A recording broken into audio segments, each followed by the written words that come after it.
السلام علیکم ورحمۃ اللہ وبرکاتہ۔ تجوید وعلیکم کے نئے السلام سبق کے ورحمۃ ساتھ اللہ وبرکاتہ۔ آپ کی خدمت میں حاضر ہیں۔ مقدمۃ الجزریہ میں آج ہم نے پڑھنا ہے باب الزاد والظا۔ باب الزاد والظا آج ہم نے پڑھنا ہے، تو آئیے شروع کرتے ہیں۔ جی راج صاحب، آپ کو اسکرین نظر آ رہی ہے؟ جی قبلہ۔ چلو ٹھیک ہے۔ باب فی الفرق بین الظاء والضاد۔ جی باب فی الفرق بین الظاء والضاد، ضاد اور ظا کے درمیان فرق کا بیان۔ شعر ہے والضاد باستطالۃ ومخرجی میز من الظاء وکلها تجی۔ اصل شعر کو پڑھیے۔ وزاد باستطالة ومخرجی جی میز من الظاء وكلها تجی۔ ترجمہ کرتے ہیں، یا ترجمہ سے پہلے کل آپ نے ایک پوچھا تھا مجھ سے یہ ایک مسئلہ کہ لام کا ادغام نون میں کیوں نہیں ہوتا۔ تو میں ذرا کل وقت کم تھا تو اتنی بات عرض کی تھی کہ لام جو ہے وہ قوی ہے، نون ضعیف ہے، تو اس لیے قوی کا ضعیف میں ادغام نہیں ہوتا۔ تو آئیے میں ذرا اس کی تھوڑی سی تشریح کر دوں۔ لام تعریف کا ادغام تو بہت ہوا ہے نون میں، لام تعریف کا، لیکن جو لام ساکن ہے لفظ کے اندر اس کا ادغام نہیں ہے۔ جیسے قلنا، جعلنا، یہ ایک لفظ میں اگر لام اور نون کٹھے آ گئے ہیں اس کی مثال ہے۔ ایک کلمہ میں جیسے قلنا جعلنا، یا دو لفظ ہوں جیسے قل نعم بل نقذف هل ننبئکم، حالانکہ نون کا جن حرفوں میں ادغام ہوا ہے، نون کا نون میں ادغام ہوا ہے۔ آپ دیکھیں نا، نون ساکن اور تنوین کے بعد حروف یرملون میں سے کوئی حرف آ جائے تو نون کا ان میں ادغام ہوتا ہے، ان میں نون بھی ہے، لیکن اس کے علاوہ نون کا ادغام جو ہے نا را میں بھی ہوا ہے، میم میں بھی ہوا ہے، لام ان میں ہوا ہے۔ اچھا، لیکن نون کے علاوہ نون کے اندر باقی جو 5 حرف ہیں نا، یا را میم لام واؤ، وہ نون کے اندر کونے میں، نون تو ملا ہے ان کے اندر لیکن نون نہیں کسی میں ملا سوائے نون کے۔ اس کی وجہ کیا ہے کہ صفت غنہ ضعیف ہے۔ ایک وجہ تو یہ ہو سکتی ہے نہ ہونے کی، کیونکہ نون ضعیف ہے اور لام قوی ہے، را بھی قوی ہے، تو قوی کا ضعیف میں ادغام نہیں ہوتا۔ دوسری وجہ یہ ہے کہ لام میں ایک صفت انحراف ہے صفات غیر متضادہ میں، اور انحراف اس کا مطلب یہ ہے کہ لام کی اداغی میں زبان را کے مخرج کی طرف اور را کی اداغی میں زبان لام کے مخرج کی طرف، تو لام قوی ہو گئی، صفت انحراف زیادہ ہو گئی نا، اور نون غنہ کی وجہ سے ضعیف ہے، لہذا قوی کا ضعیف میں ادغام نہیں ہوا، اور لام اور را کا میں لام کا را میں انحراف کی وجہ سے ادغام، لام کا را میں لام کی وجہ سے انحراف کی وجہ سے ادغام ہے، مگر را کا لام میں ادغام نہیں۔ جس طرح نون کا ادغام نہیں ہے نا، نون کے اندر کسی کا ادغام نہیں ہے نا، اسی طرح را کے اندر لام کا ادغام نہیں ہے، را کا لام ادغام نہیں ہے، وہ صفت انحراف ہی ہے۔ تو اب یہ ہے کہ اس کی وجہ صرف ایک یہی ہے کہ صفت انحراف قوی ہے اور صفت غنہ نون جو ہے وہ ضعیف ہے، تو قوی کا ضعیف میں یہ ادغام نہیں ہوتا۔ بعض جگہوں پہ اگر ہوا ہے تو وہاں پر صرف اس کی صفت استطالت باقی ہے، جیسے فا کا تا میں فا قوی ہے تا ضعیف ہے، لیکن وہاں پر اس کی صفت تفخیم جو ہے وہ باقی ہے۔ نون کا اگر واو یا میم نون میں ہوا ہے تو وہاں پر بھی اس کی صفت غنہ باقی ہے، لیکن لام اور را، یہ نون اور را آپس میں یہ مثلین بھی نہیں ہے، متجانسین بھی نہیں ہے، اور متقاربین میں اگر یہ قوی ہوں ضعیف ہوں تو اس کا تو قوی میں ہو سکتا ہے، لیکن اگر قوی ہو تو اس کا ضعیف میں نہیں ہو سکتا۔ اب دو وجہ ہے، ایک تو یہ آپس میں دونوں متقارب ہیں، ویسے ہی دور ہیں، ہم جنس بھی نہیں ہے اور مماثل بھی نہیں ہے۔ دوسری وجہ یہ ہے کہ اگر یہ متجانسین ہوتی بھی تو لام جو ہے وہ قوی ہے، نون ضعیف ہے، تو لام کا ضعیف میں ادغام جو ہے وہ نہیں ہوتا۔ ٹھیک ہے، سب سمجھا گئی بات کی؟ جی اب آئیے اپنے اصل سبق کی طرف۔ یہ آپ نے جو سوال کیا تھا اس کا جواب میں نے عرض کر دیا ہے۔ اب سب سے پہلے یہ بات رکھیے کہ ذات فرما رہے ہیں وَالزَّادَ بِاسْتِطَالَةٍ وَمَخْرَجِ مَيِّزْ مِنَ الظَّاءِ وَكُلَّهَا تَجِي، یعنی ضاد اور ظا میں چونکہ ان کا مخرج بھی دور دور ہے، ظا حافہ لسان سے ہے اور ظا جو ہے وہ زبان کی نوک اور ثنایا علیہ کا کنارہ، تو مخرج بھی دور ہے، صفات کے اعتبار سے بھی دور ہیں، لیکن چونکہ آواز میں مشابہت پائی جاتی ہے اور صفات لازمہ آپس میں ان کی کافی ملتی ہیں، تو اس کی وجہ سے اہتمام نہ کرنے سے یہ آپس میں ایک دوسرے سے مل جاتے ہیں۔ تو اہتمام تو یہ حضرت فرما رہے ہیں میز من الظا، احتیاط کے ساتھ اہتمام کر ان دونوں کو ایک دوسرے سے جدا جدا پڑھنے میں۔ امتیاز دو چیزوں سے ہے، ایک یہ کہ ضد میں ایک صفت لازمہ استطالت ہے اور ظا میں نہیں ہے، اصل یہ چیز ہے۔ ایک تو ان کی جو صفت استطالت ہے ضاد کی جو ظا میں نہیں ہے، دوسرے ان کے دونوں کے مخارج جو ہیں وہ علیحدہ علیحدہ ہیں۔ تو یہ دو چیزیں ایسی ہیں کہ جو ان کو آپس میں سے ان کو جدا کرنا بہت ضروری ہے۔ اب مسئلہ یہ ہے کہ استطالت کی وجہ سے کیوں جدا کرنا ہے؟ کیونکہ استطالت میں امتداد ہے، اس کا مخرج جتنا یہ طویل ہے آواز میں بھی اسی طرح امتداد رہتا ہے، یعنی اس میں ایک گونج سی لمبائی سی ہوتی ہے۔ امتداد یہ ہے کہ حافہ لسان کو، زبان کی کروٹ کو اذراس علیہ، ناجز پیچھے سے جو پہلی داڑھ ہے، اس کے بعد 3 طواہن اور ایک ضاحک کی جڑ پر اقصائے حافہ سے ادنائے حافہ تک لگاتے ہوئے آواز میں امتداد رکھنا، یہ صفت ظا میں نہیں ہے، یعنی اس میں آواز کو امتداد نہیں ہوتا۔ ایک تو فرق یہ ہو گیا، دیکھیے ولو یہ جو ہے نا بعد میں گونج سی ہوا سی، ولو یہ ہے، اور ظا میں یہ نہیں ہے، وہ ہے او۔ ایک تو یہ اس کے اندر جو ہے نا امتداد، مخرج جتنا طویل ہے آواز میں بھی اتنی طوالت ہے۔ دوسری تمیز مخرج کی وجہ سے ہے کہ ذات کا مخرج اذراس علیہ کی جڑ اور حافہ لسان ہے، اور ذا کا مخرج طرف لسان اور ثناء علیہ ہیں۔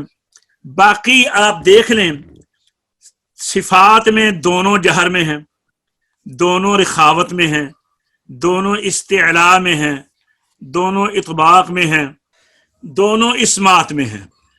تو یہ دونوں 1 2 3 5 صفات میں یہ مشترک ہیں۔ تو اس اشتراک کی وجہ سے ان کی اندر مماثلت یہ قدرتی طور پہ ہے۔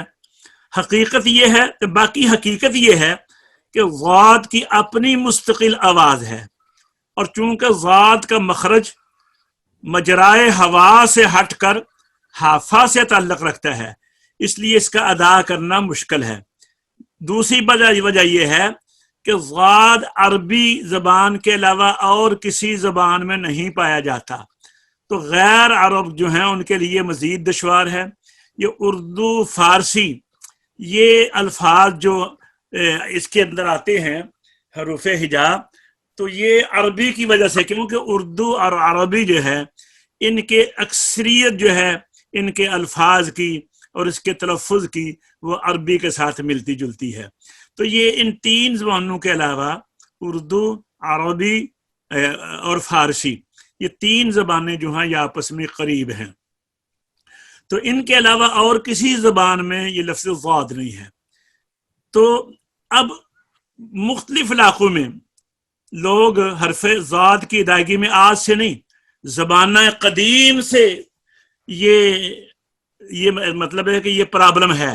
آپ دیکھیں نا کہ 1000 سال پہلے حضرت امام جزری رحمۃ اللہ علیہ نے جب یہ کتاب لکھی تو اس وقت بھی تو یہ کمزوری تھی نا کہ آپ کو ضرورت محسوس ہوئی کہ اس کے اوپر ایک مکمل باب جو ہے وہ بنا جائے، اور آپ نے فرمایا میز من الضاء وکل والضاد باستطالۃ ومخرجی میز من الضاء، ضاد کو صرف استطالت کے ساتھ اور مخرج کے ساتھ ضا سے جدا کرو۔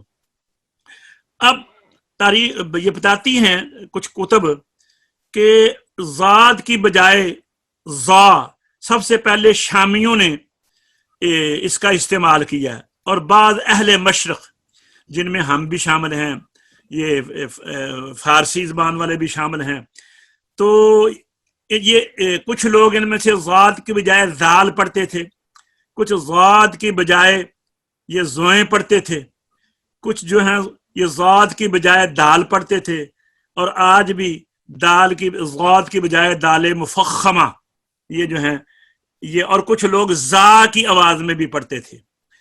اب مسئلہ یہ ہے کہ ضاد کو اس کے صحیح مخرج سے مع جمیع صفات کے ادا کیا جائے تو اس کے اعتبار سے سوائے تلفظ میں ضا کے علاوہ اور تو کسی کا بھی نہیں ملتا، یعنی نہ تو زے کا ملتا ہے، نہ دال کا ملتا ہے، نہ اس کے اندر دال کا ملتا ہے۔ تو اب اگر ذہنی طور پہ دیکھا جائے تو ایک معقول بات دیکھی جائے تو اگر اس کی مشابہت ہوتی ہے ضاد کی، تو ضاد کو اس کے صحیح مخرج سے مع جمیع صفات کی اگر ادا کیا جائے تو اس کے اعتبار سے مذکورہ جتنے باقی تلفظ ہیں ان غلطیوں کا خواہ منشا کچھ بھی ہو، اس قدر ضرور تسلیم کرنا ہوگا کہ ضاد کو ضا پڑھنا غلط ضرور ہے، مگر یہ غلطی ایک شائستہ اور کچھ انسان کی کمزوری کی وجہ سے ہے، کیونکہ ضاد اور ضا کی اکثر صفات میں اشتراک ہونے کی وجہ سے مشابہت ہے، مگر دوسرے تمام تلفظ جو ہیں وہ انتہائی بھونڈے اور جہالت پر مبنی ہیں۔ اس لیے حضرت امام جزری رحمۃ اللہ علیہ نے دوسرے غلط تلفظ جو ہیں ان کی طرف توجہ نہیں دلائی، بلکہ خاص طور پر ضا سے ممتاز کرنے کا حکم فرمایا۔ دوسری وجہ یہ بھی ہو سکتی ہے کہ جیسا کہ تمہید سے معلوم ہوتا ہے کہ حضرت امام جزری کا وطن شام، تو وہاں پر لوگ جو ہے وہ ضا پڑھتے تھے، تو اس وجہ سے آپ نے جب بچپن ہی سے اس غلطی کو دیکھا تو آپ نے اس کی طرف توجہ دلائی۔ اسی طرح دوسری کچھ کتابیں ہیں، رعایا سے امام مرعشی نقل کرتے ہوئے کہتے ہیں کہ سننے میں ضاد اور ضا ایک دوسرے سے مشابہ ہیں، ضاد کو ضا سے مخرج اور صفت استطالت کے ساتھ فرق کر کے پڑھنا چاہیے، اگر یہ دونوں باتیں نہ ہوتی تو ایک دوسرے میں کوئی فرق نہ ہوتا۔ اسی طرح بعض لوگ ضا کے ادا کرنے میں غلطی کرتے ہیں اور اس کو ضاد بنا دیتے ہیں کیونکہ وہ ضاد سے قریب ہے، یعنی جس طرح کچھ لوگ ضاد کو غلطی سے ضا بنا دیتے ہیں، کچھ لوگ ضا کو ادا کرنے میں غلطی کر کے اس کو ضاد بنا دیتے ہیں۔ تو اسی طرح اب اس کتاب جو رعایا ہے، رعایا کتاب کا نام ہے جو قراءت سبع کی کتاب ہے، اس میں ہے کہ ضاد کے صحیح ادا کا تحفظ بہت ہی ضروری ہے۔ وہ خود کہتے ہیں ہم نے بہت سے قراء اور آئمہ کو دیکھا ہے کہ وہ اس حرف کی صحیح ادائیگی میں کوتاہی کرتے ہیں، بالخصوص مشقت نہیں کرتے، یعنی وہ سمجھتے ہیں اس کی ادا کرنے میں صعوبت ہے، مشقت ہے، تو اس کی وجہ سے اکثر لوگ سستی کرتے ہیں، تساہل کرتے ہیں اور حافظ لسان کے بجائے طرف لسان سے ادا کر لیتے ہیں، حالانکہ ایک مجود قاری پر لازم ہے کہ وہ ضاد کو مفخم یعنی استعلاء اطباق کے ساتھ تمام اور صفات کے علاوہ صفت استطالت کے اور مخرج سے صفت استطالت بھی ادا کرے اور مخرج سے ادا کرے۔ اذراس علیہ پر اب توجہ کریں، یہ ادا کس طرح ہوگا؟ اذراس علیہ یعنی اوپر کی داڑھوں کی جڑ پر حافظ لسان کو دبانے کے ساتھ جو آواز جاری ہو کر نکلے گی وہ ہوا کے چلنے کی سی آواز کے مشابہ ہوگی۔ پھر سنیے، اذراس علیہ پر حافظ لسان کو یعنی زبان کی کروٹ کو جب ضاد کی ادائیگی میں لگائیں گے تو دبانے کے ساتھ جو آواز جاری ہوگی وہ اس طرح ہوگی جس طرح ہوا کے چلنے کی سی آواز ہوتی ہے۔ اگر اس میں افراد سے کام لیا جائے تو ذا کے مشابہ سے آواز نکلتی ہے۔ دوسرا یہ ہے، اذراس علیہ پر جو حافظ کا دباؤ ہوتا ہے اس کو زیادہ سخت نہیں کرنا، ولو ایسے نہیں ہے، اس میں ذات کی زے کی آواز آ جاتی ہے، یعنی اس دباؤ نہیں ہونا چاہیے۔ اذراس علیہ پر جب حافظ کا دباؤ ہوتا ہے اس کو زیادہ سخت نہیں کرنا چاہیے، ورنہ مثل دال کے آواز بالکل بند ہو کر ذات شدیدہ ہو جائے گا۔ اس کے علاوہ علامہ مرعشی نے ذات کو صحیح بیان کرتے ہوئے ادا کو بیان کرتے ہوئے فرمایا، ذات کو حافظ لسان ماں اس کے مقابل اذراس سے ادا کرو اور حافظ کا اتنا شدید دباؤ نہ ہو کہ آواز بالکل بند ہو جائے، اور درمیانی درجہ کا اطباق اور تفخیم ہونا چاہیے، اور ساتھ ہی رخاوت، جہر، استطالت کے ساتھ ادا کرنا چاہیے۔ تو یہ انہوں نے بیان فرمایا ہے۔ اس کے علاوہ آگے ارشاد فرمایا وَكُلَّهَا تَجِي، یا ترجمہ کر لیں، وَالزَّاد اور زاد کو پہلے لفظی ترجمہ، بِاسْتِطَالَةٍ صفت استطالت کے ساتھ، وَمَخْرَجِي اور مخرج کے ساتھ، دو چیزیں، زاد کو صفت استطالت کے ساتھ اور مخرج کے ساتھ، میز جدا کر، من سے، ذا سے، وَكُلَّهَا تَجِي اور اس ذا کے تمام الفاظ آتے ہیں۔ حسن لیجیے با محاورہ ترجمہ آپ ذرا پڑھیے۔ اور ذات کو یعنی صفت استطالت اور مخرج کے ساتھ جدا کر، ذا سے اور ذا کے تمام الفاظ آتے ہیں۔ یہ اگلا شعر ہے۔ قاری صاحب اس میں ایک چیز ہے، جی یہ جو ذات ہے جی یہ جیسے باہر لکھا جاتا ہے، جیسے یہ محمد جزری رحمۃ اللہ علیہ نے بھی ذات لکھا ہے، لیکن یہ پڑھنے میں کبھی ذات نہیں ہوتا۔ نہیں، مسئلہ یہ ہے جو میری مشاق اساتذہ گزرے ہیں نا، جو محنتی ہیں، جن کو ہم استاذ کہہ سکتے ہیں، انہوں نے ضاد ہی کا پڑھا ہے، اور ہم نے بھی اپنے اساتذہ سے ایسے ہی پڑھا ہے۔ اب ہم اگر ضاد پر کرتے ہیں تو وہ ہم ضاد صحیح ادا کر لیتے ہیں، تو وہ جو پر کرتے ہیں تو ہم اس لیے اس میں کچھ رعایت دیتے ہیں کہ جب حرمین کے اندر والے جو قراء ہیں وہ بھی اب ضاد ہی پڑھ رہے ہیں، تو اس لیے ہم اس کے اوپر یہ لیکن یہ مسئلہ شروع سے چل رہا ہے اور یہ عربوں کے اندر بھی ہے، تو ہم اس وقت جو بات کر رہے ہیں وہ امام جزری رحمۃ اللہ علیہ نے جو یہ بھی جس طرح توجہ دلائی ہے، ہم اس کی تشریح میں ہم نے جو عرض کیا ہے وہ کیا ہے۔ اب اس کے اوپر عمل جو ہے، عمل تو یہی صحیح ہے کہ ہر حرف جو ہے وہ اپنی ذات میں مکمل ہے، ضاد اپنی ذات میں مکمل ہے، ذا اپنی ذات میں مکمل ہے، دال اپنی ذات میں مکمل ہے۔ اب ذات کو صحیح ادا نہ کرو، یہ دال پر پڑھ لو، تو یہ تو انہوں نے کہا ہے نا، تو یہ مشقت کی وجہ سے کرتے ہیں۔ اگر ہر بندہ اس کو صحیح ادا کرنا چاہیے اور صحیح ہی ادا کرنا چاہیے۔ اب یہ جو حرمان میں جو ائمہ کرام کر رہے ہیں تو ان کی اور بھی تو کئی باتوں سے ہمارا اختلاف ہے نا. تو اس لیے لفظ جو ہے وہ صحیح وہی ہے کہ اس کا جو مخرج ہے وہ حافہ لسان اور اذراس علیہ اور اس کے اندر جو صفت استطالت ہے اگر اس سے صحیح ادا کریں گے وہ نہ دال کے مشابہ ہے دال مفخم کے، نہ ذا کے مشابہ ہے، نہ زے کے مشابہ ہے. تو امام جزری رحمۃ اللہ علیہ نے جتنی بھی ذا آئی ہے نا قرآن میں ان کا یہاں پہ تذکرہ کر دیا ہے. اور یہ پورے قرآن میں ذات جو ہے یہ 1607 مرتبہ آیا ہے جو ہمیں یاد ہے. 1607 مرتبہ. ایسا آواز آ رہی ہے؟ جی آواز آ رہی ہے کر صاحب. جی آواز آ رہی ہے. میں اصل میں سوال کچھ اور تھا، آپ اس کو دوسری طرف لے گئے. جی چلو.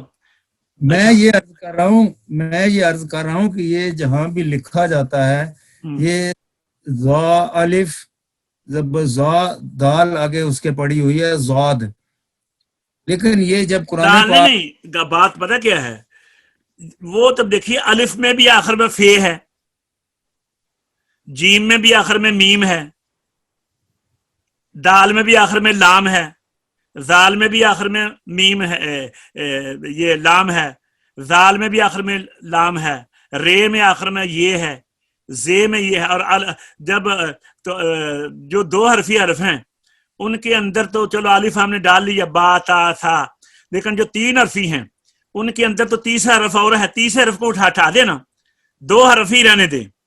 تمام حروف کے دو حرف جس طرح با میں 2 ہیں، تا میں 2 ہیں، سا میں 2 ہیں، جیم میں بھی 2 رہنے دیں، ہا میں بھی 2 رہنے دیں، خا میں بھی 2 رہنے دیں. تو یہ تو جو 3 حرفی حروف ہیں ان میں تو صرف ضاد میں نہیں ہے، آپ دیکھیں عین میں آخر میں نون ہے، تو آپ کا سوال تو یہاں پہ ختم ہو جاتا ہے نا. جی اب سمجھائیے بات کی. جی ہاں جی. تو میں یہ عرض کر رہا تھا کہ قرآن میں پہلے مجھے آپ کے سوال کی سمجھ نہیں آئی تھی، بعد میں ابھی سمجھائی ہے.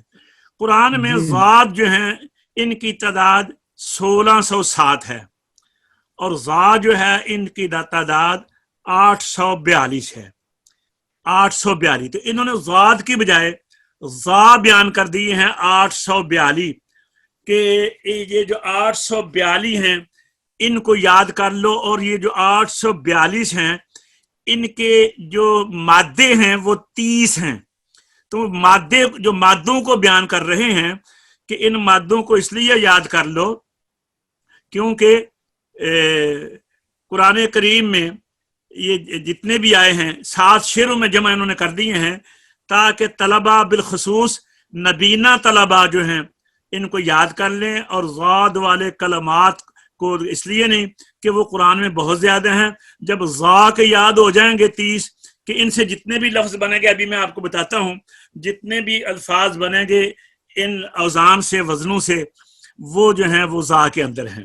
تو یہ فرمایا وَالزَّادَ بِاسْتِطَالَةٍ وَمَخْرَجِ مَيِّزْ مِنَ الضَّاءِ، جدا کر ضا کو ذات سے صفت استطالت اور مخرج کے ساتھ، وَكُلَّهَا تَجِي، اور اس ذا کے تمام الفاظ آتے ہیں. یہ آگے جی شروع ہو گئے. اب یہ الفاظ آنے شروع ہو گئے ہیں. اب آپ اس میں دیکھیں گے، یہ پہلے شعر پڑھ لیں پھر آپ کو میں اس کے اوزان بتاتا ہوں. فی الظانی ذلی الظہری عظمی حفظی ایقظ انذر عظمی ظہری لفظی. اس میں 10 لفظ بیان کیے ہیں. فی الظان میں، ذل میں، ظہر میں، عظم میں، حفظ میں، ایقظ میں، انذر میں، عظمی میں، ظہری میں، لفظی میں. پھر اس کے بعد آگے چلتے ہیں. سب سے پہلا لفظ ہے زان. زان کا معنی ہے کوچ کرنا. قرآن مجید میں ایک جگہ سورۃ نحل میں ہے یوم ظانکم و اقامتکم، یہ آ گیا جناب پہلا لفظ زان. دوسرا ہے ذل. ذل بمعنی سایہ، اس مادہ سے قرآن میں 24 الفاظ ہیں پورے قرآن میں، جیسے وَظَلَّلْنَا فِي ظُلَلٍ وَنُدْخِلُهُمْ ظِلًّا ظَلِيلًا مِمَّنْ خَلَقْنَا ظِلَالًا وَظِلٍّ مَمْدُودٍ وَظِلٍّ مِّن يَحْمُومٍ، سورہ واقعہ میں۔ اچھا، ماشاءاللہ۔ اس کے بعد آگے لفظ ذل، ذل ہو گیا، ظہر آ گیا، دوپہر کا وقت، نصف النہار۔ یہ مادہ قرآن کریم میں الظہیرتی وحین تظہرون یہ بھی آ گیا۔ آگے نمبر 4 پہ آ گیا عظم، بمانے بڑائی اور عظمت۔ قرآن کریم میں 113 الفاظ ہیں عظم کے، عظم سے جو نکلے ہیں۔ وَلَهُمْ عَذَابٌ عَظِيمٌ وَمَن يُعَظِّمْ شَعَائِرَ اللَّهِ۔ آگے جناب نمبر 5 پہ الحفظ، اس لفظ کے سے جو قرآن میں الفاظ بنتے ہیں آگے وہ تقریباً 44 کے قریب ہیں، جیسے اس سے جو بنے وَتَحْسَبُهُمْ أَيْقَاظًا، عظیم الحفظ اس کے قرآن کریم میں 44 ہیں جو کہ مختلف جگہوں پہ ہیں۔ تو اس جیسے فَنَظَرَ نَظْرَةً فِي النُّجُومِ۔ اس کے آگے چلیے جناب، آگے نمبر 8 پہ عزم۔ اچھا جی، عزم یعنی اس کا معنی ہے ہڈی۔ قرآن کریم میں کل 15 جگہ پر ہے یہ۔ اس کے آگے آ گیا جناب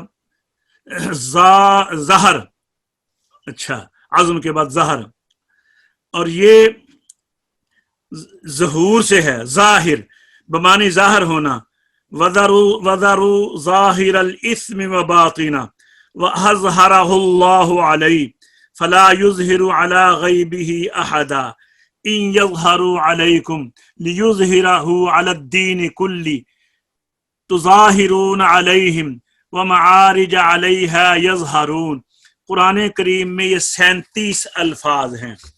اس کے آگے جناب آ گیا، یہ ابھی ہم نے ظہر پڑھا ہے، لفظ، اللہ اکبر۔ اس کے آگے آ گیا جی لفظ اللفظی، اللفظ بمعنی بولنا۔ قرآن کریم میں ایک ہی جگہ ہے ما یلفظ من قول الا لدیہ رقیب عتید۔ قرآن کریم میں پورے قرآن میں یہ ایک ہی لفظ ہے جو لفظ سے آ رہا ہے جی۔ ایسا اگلا شعر پڑھیے، ظاہر لظا شواز قزم ظلما اغلظ ظلام ظفری ننتظر زما۔ وہ ذا آتی ہے ظاہر میں، لظا میں، شواز میں، قزم میں اور ظلمہ میں، اغلظ میں، ظلامی میں، ظفر میں، انتظر میں اور زما میں۔ سب سے پہلے اب یہ ظاہر ہے، ظاہر ظہور سے ہے، ایک پیچھے گزرا ظہر، یہ ظاہر ہے۔ اس کا وَذَرُوا ظَاهِرَ الْإِثْمِ وَبَاطِنَهُ فَلَا يُظْهِرُ عَلَى غَيْبِهِ أَحَدًا إِن يَظْهَرُوا عَلَيْكُمْ۔ تو اس کے بعد آگے آ گیا لظا نمبر 12 پہ۔ جہنم کے ناموں سے ایک نام ہے، جو اس کے طبقات میں سے ایک طبقہ کا نام ہے، اور یہ سورہ معارج میں ہے، کلا انہا لظا نزاعۃ للشوی، اور سورۃ اللیل میں ہے فانذرتکم نارا تلظی۔